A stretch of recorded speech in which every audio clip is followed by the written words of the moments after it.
Olá, amiga, olá, amigo. Está começando o Ponto 3, o nosso encontro semanal de reflexão e aprofundamento. E hoje, o nosso tema é o Setembro Amarelo e o cuidado com a vida.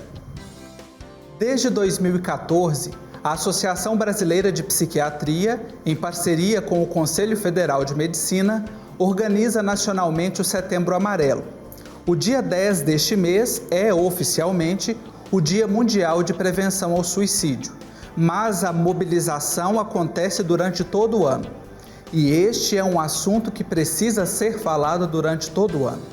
Falar sobre este tema ainda é um tabu, principalmente no ambiente eclesial. Segundo dados da campanha institucional Setembro Amarelo, são registrados cerca de 12 mil suicídios todos os anos no Brasil e mais de 1 milhão em todo o mundo.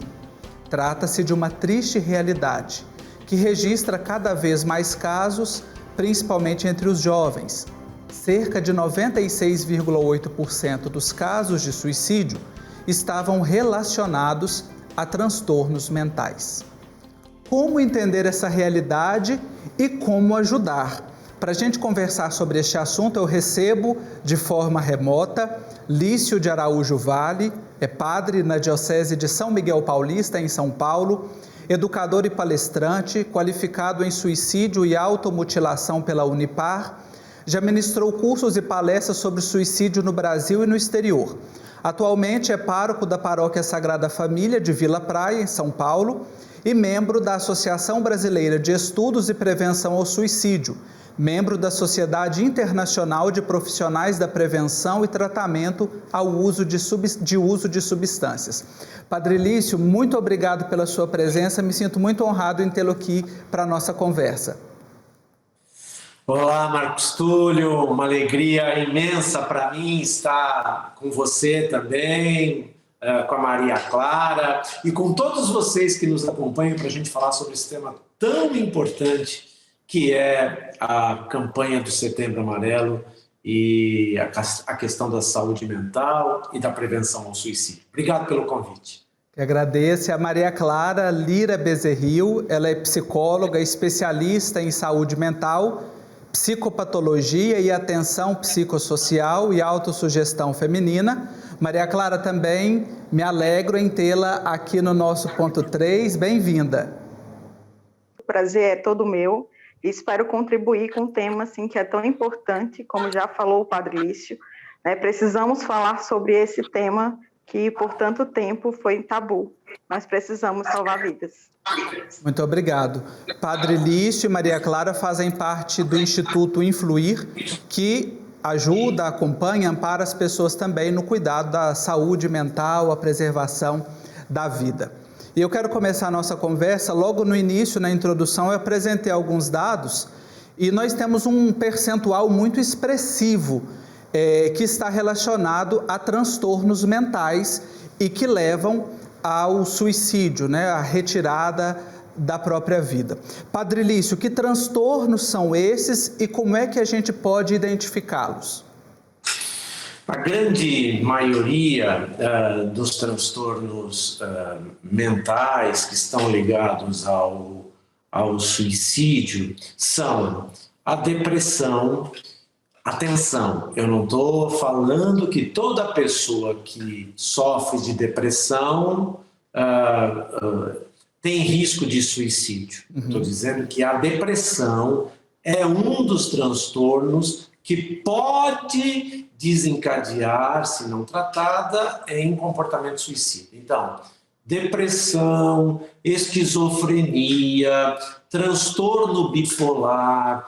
Então, a grande maioria dos transtornos mentais não tratados, não cuidados, eles podem evoluir para o comportamento suicida.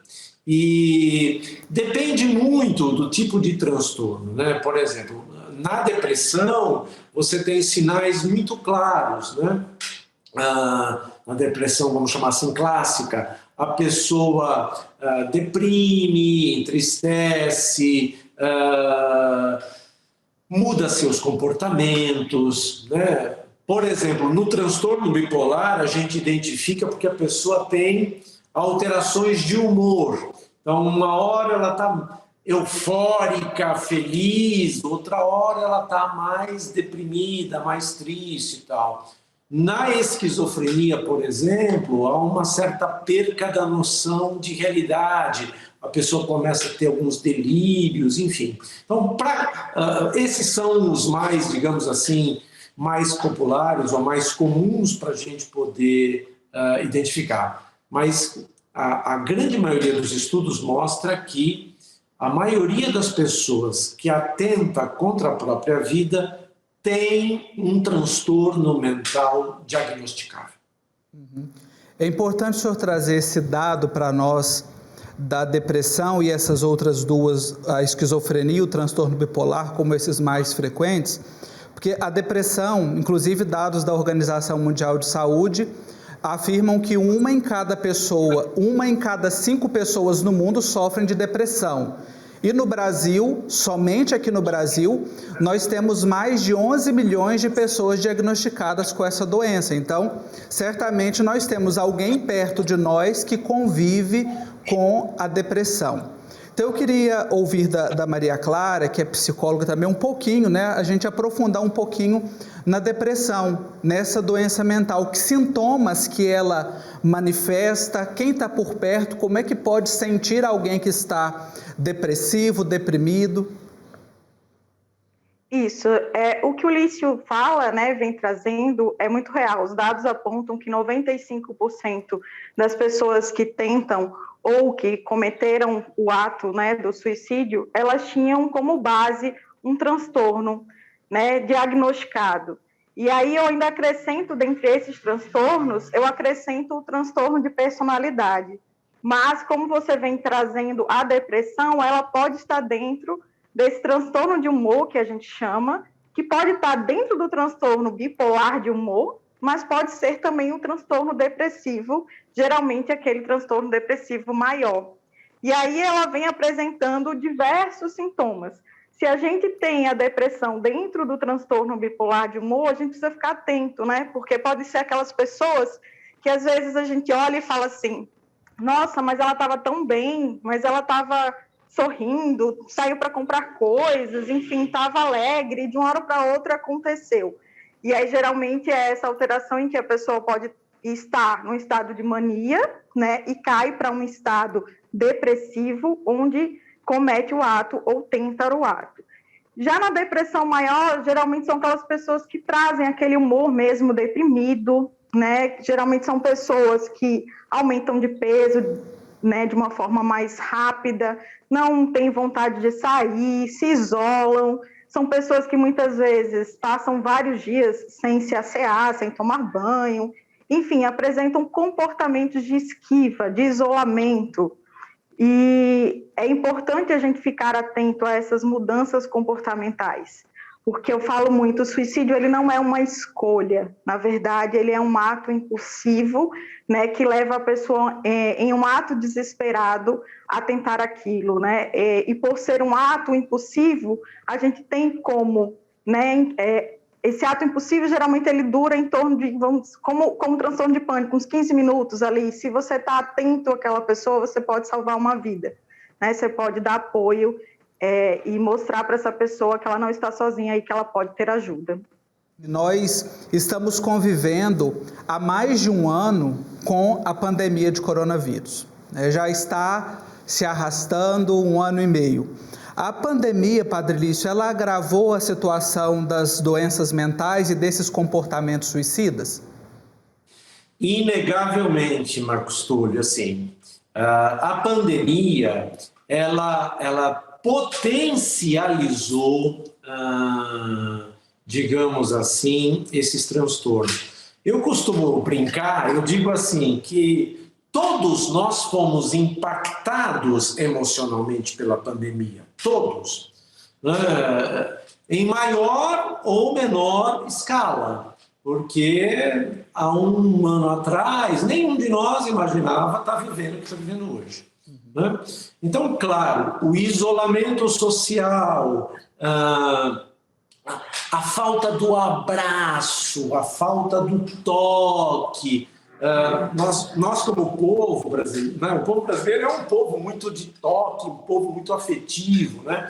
Então, todas essa diminuição da qualidade afetiva dos relacionamentos, o isolamento social, a mudança drástica de vida, então você não poder ir num churrasco com seus amigos ou jogar cartas com seus amigos, enfim, tudo isso acabou potencializando os transtornos mentais. Quem já tinha algum tipo de transtorno teve isso de uma maneira mais potencializada, e muitas pessoas que não tinham o transtorno acabaram, por conta do isolamento e por conta da pandemia, desenvolvendo, e eu gosto de usar essa expressão, elas tiveram, de alguma maneira, a sua saúde mental comprometida, inegavelmente. Nós estamos conversando hoje, aqui no ponto 3, sobre a saúde mental, Setembro Amarelo, que é o mês de prevenção ao suicídio, e o cuidado com a vida. Eu converso com o Padre Lício de Araújo Vale, converso com a Maria Clara Lira Bezerril, eles são do Instituto Influir, trabalham diretamente na área e estão nos ajudando a identificar um pouco dessas doenças, desses transtornos mentais que podem ocasionar a retirada da vida, o atentado contra a própria vida. Eu queria, Maria Clara, ouvir a sua contribuição, porque falar abertamente desse tema é algo recente, né? Como eu disse, você também reforçou, era um tabu, a gente quase nem falava a palavra suicídio, né? E agora nós temos esse diálogo mais aberto, temos ouvido falar mais. Qual que é a importância de nós falarmos do tema? A importância, Marcos, ela vem porque não falar significa que a gente pode não salvar. Na verdade, essa história do tabu, ela começa na Europa, né, há séculos, há muitos anos atrás, e ela vem de um livro que foi publicado, de uma história fictícia, de um cara que comete um suicídio com uma arma de fogo, e depois disso houve uma grande massa, assim, né, um grande número de pessoas que cometeu suicídio. E aí, a partir disso, se instala esse tabu de que assim, não se pode falar sobre isso, quando, na verdade, a gente sim precisa falar, precisa ficar atento aos sinais, porque também, muitas vezes, a nossa sociedade, hoje a gente escuta, né, de algumas pessoas falando, mas quem quer, não é para chamar atenção, né, quem quer consegue, e não é isso, né, a gente vê vários sinais nas pessoas que não estão bem, que estão apresentando algum sinal, que está com algum transtorno, que está precisando de ajuda, e as pessoas dão sinais. Então, quanto mais informação a gente tiver, melhor a gente consegue ajudar, apoiar e cuidar dessas pessoas. Uhum. E, Padre Lício, no ambiente eclesial, ainda tinha-se mais dificuldade ainda para falar, né? Como é que foi essa evolução? Hoje há mais abertura para falar e para ajudar as pessoas na igreja? Olha, Marcos, hoje a gente está começando, de fato, a abrir espaços para falar sobre o tema. Mas isso se deu a partir do aumento do número de casos de suicídio em sacerdotes, em padres, né? Eu dou para vocês o dado, né, de janeiro de 2016 a dezembro de 2020, 16 padres católicos se mataram no Brasil. E isso fez a igreja acordar e dizer, opa, o que está acontecendo? Né? Então começou a se estudar quais eram os fatores de risco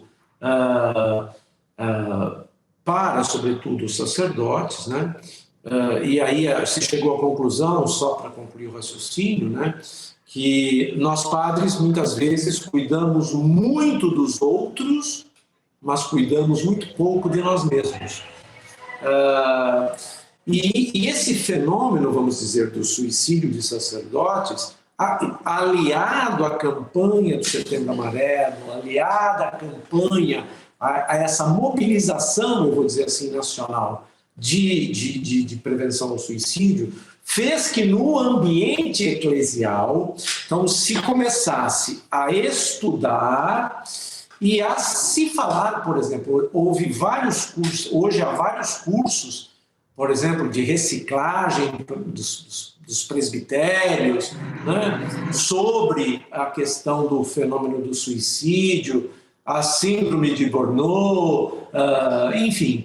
Então, hoje, na igreja, vários grupos, e aí não falo só dos padres, mas vários grupos eclesiais, a pastoral familiar, as várias pastorais, começam a se abrir para estudar, discutir, conhecer e prevenir o suicídio.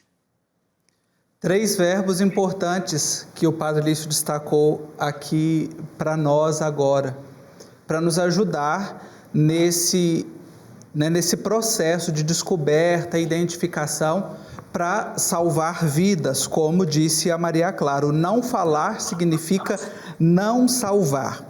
Nós falamos aqui um pouco, Maria Clara, dos comportamentos das doenças mentais, dos transtornos, né, que as pessoas podem expressar. E eu gostaria que a gente pudesse aprofundar um pouco nos pensamentos e atitudes que indicam um comportamento suicida. Como o Padre Lício bem frisou no começo, a pessoa ter depressão não significa que ela vá atentar contra a vida dela. Mas como é que a gente pode reconhecer? E hoje, nesse tempo que a gente vive muito conectado, né? As pessoas passam muito tempo online, em redes sociais, há também alguma forma de nós percebermos e ajudar essas pessoas? Sim, com certeza. Uma das formas, eu acho que tem dois sintomas principais que aparecem de forma muito clara, né, nessas pessoas que começam a apresentar comportamentos que caminham para esse ato. Uma delas é a questão das pessoas se mudarem os comportamentos, se distanciarem, abandonarem a questão do autocuidado, né? São pessoas que começam nas redes sociais, por exemplo, a postar frases de tristeza, de vazio, né? Existe relato de muito vazio existencial, elas perdem um pouco o sentido da vida, né? Abandonam aquilo que era prazeroso, corriqueiro na vida, né? Então, isso começa a ficar de uma forma muito clara para as pessoas que estão ali ao redor. Mas essa questão da rede social que você trouxe é um ponto importante, porque existem estudos, né, já que mostram, assim, como as redes sociais, às vezes, impactam na saúde mental das pessoas e como existem pessoas que acabam desenvolvendo. Não significa que quem acompanha e que tem uma rede social vai acontecer isso, né? Mas na rede social a gente às vezes vive e se baseia por uma vida que nem sempre é real, né? É uma felicidade que está ali e nem sempre isso é tão real assim. E algumas pessoas acabam ficando depressivas desse acompanhamento. Então é muito importante a gente ficar atento àquilo que é real em nós e nos outros, né? E aí, assim, aparece muito dessa forma, as pessoas vão se desligando daquilo que eram e vão mostrando isso no seu dia a dia, nos afazeres do dia a dia, no autocuidado, nas relações, elas vão se abandonando e abandonando aquilo que era comum, corriqueiro.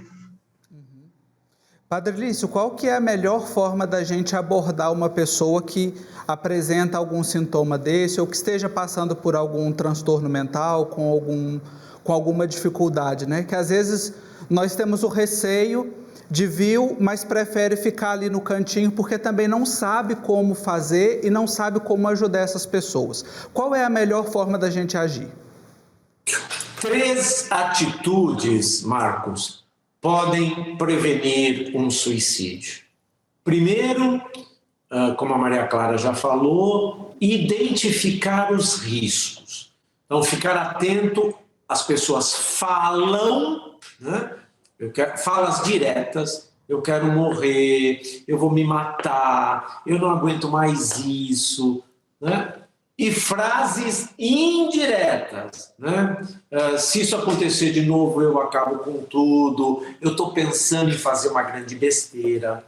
Então, ficar atento às falas, né? É mito aquela história de que quem quer se mata mesmo. Quem quer se matar não fala. Isso é mentira. A pessoa fala. Ela fala. Falas diretas e falas indiretas. Como a Maria Clara já bem lembrou, associados com mudanças de comportamento. Então, o primeiro toque é esse, avaliar risco. Lembrar que aí a pessoa já está em comportamento suicida, ela já está em risco de suicídio. Então, a primeira atitude é avaliar riscos. Segunda, é chamar a pessoa para conversar e ouvir a pessoa. Ouvir com amor, com carinho, com afeto, sem julgar, sem condenar, sem despejar discurso religioso, inclusive. Isso é falta de Deus no coração. Não, ouça com empatia, né? E o terceiro passo é conduzir, animar, estimular a pessoa a procurar um serviço de saúde mental. Ou o CAPS, que é uma rede do SUS e atende gratuitamente, ou um psicólogo ou um psiquiatra. O Ministério da Saúde tem um estudo que diz que nos municípios onde existe o CAPS, se reduzem 14% os índices de suicídio. Resumindo, avaliar riscos, ouvir com empatia e amor, sem julgamentos, e estimular a pessoa a cuidar da sua dor, né? O suicida não quer matar sua vida. O suicida quer matar a sua dor de alma, que ele não sabe mais o que faz com ela. E por isso a gente pode falar em prevenção do suicídio, né? Na medida em que, se a gente encaminhar a pessoa para o tratamento e ela puder cuidar dessa dor, a gente minimiza o risco dela se auto-exterminar. Olha aí, no ponto 3 de hoje, a gente está discutindo um ponto importante da nossa convivência social, que é a saúde mental, o cuidado com a vida e a prevenção ao suicídio, acolhendo a contribuição do Padre Lício de Araújo Vale, da Maria Clara Bezerril, sobre esses comportamentos, identificar e também como prevenir. Para a gente encerrar, Maria Clara, a nossa conversa, nós falamos aqui de identificação, de caminhos para fazer, agora vamos pensar também de uma maneira positiva, né? Como é que a gente pode construir um ambiente benéfico, seja familiar, seja ambiente de trabalho, um ambiente comunitário, para que a gente possa valorizar a vida e ajudar as pessoas também nesse processo. Sim, isso é muito importante. E eu falo que isso entra naquilo que a gente chama de nossos hábitos. E aí eu gosto de trabalhar com o que eu falo que são os 3 As, né? A autoestima, o autocuidado e o autoconhecimento.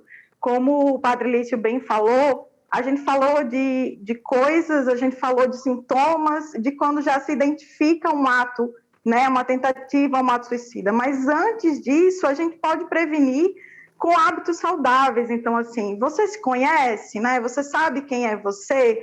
Então, o autoconhecimento, ele é muito importante para nós desenvolvermos, né, essa prevenção, uma promoção de saúde.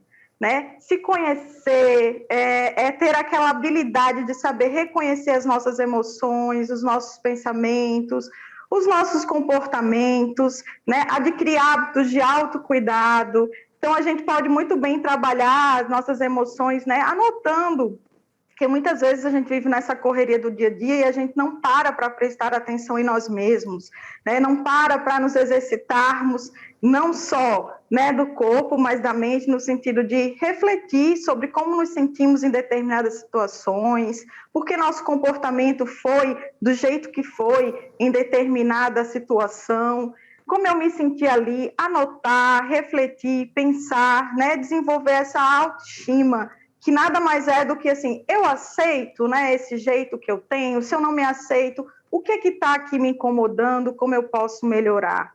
Né? Então, desenvolver hábitos saudáveis que me proporcionem uma maneira de prevenir, né, e de promover saúde, não só a mim, mas de todos que estão ao meu redor.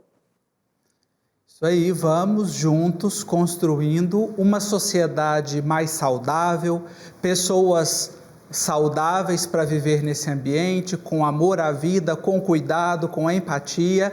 É o que a gente quer com o nosso ponto 3 de hoje. E agora está na hora daquela nossa conclusão. Eu quero compartilhar com você, então, 3 pontos dessa conversa muito agradável com o Padre Lício de Araújo Vale, com a Maria Clara Lira Bezerril, sobre o Setembro Amarelo, saúde mental e o cuidado com a vida. Primeiro, não falar do assunto significa não salvar vidas, não salvar pessoas. Você, eu, precisamos ficar atentos aos sinais que as pessoas no nosso convívio vão dando, seja algo expressado, algo que não foi expresso, mas devemos ficar atentos para promover qualidade de vida, com autoestima, autocuidado, autoconhecimento e para ajudar a salvar as dores, salvar das dores que todos nós temos, a dor da alma. Eu agradeço muito ao Padre Lício, a Maria Clara, pela conversa tão rica, pela oportunidade da gente falar sobre esse assunto aqui no ponto 3. E para encerrar esse nosso programa, essa nossa conversa, eu quero compartilhar um poema de Adélia Prado, o poema Momento. Enquanto eu fiquei alegre, permaneceram um bule azul com descascado no bico, uma garrafa de pimenta pelo meio, um latido e um céu limpidíssimo com recém-feitas estrelas. Resistiram nos seus lugares, em seus ofícios, constituindo o mundo para mim. Anteparo para o que foi um acometimento. Súbito é bom ter um corpo para rir e sacudir a cabeça. A vida é mais tempo alegre do que triste. Melhor é ser. Que assim seja, uma vida alegre para todos nós, para mim e para você. Um abraço e até o nosso próximo programa.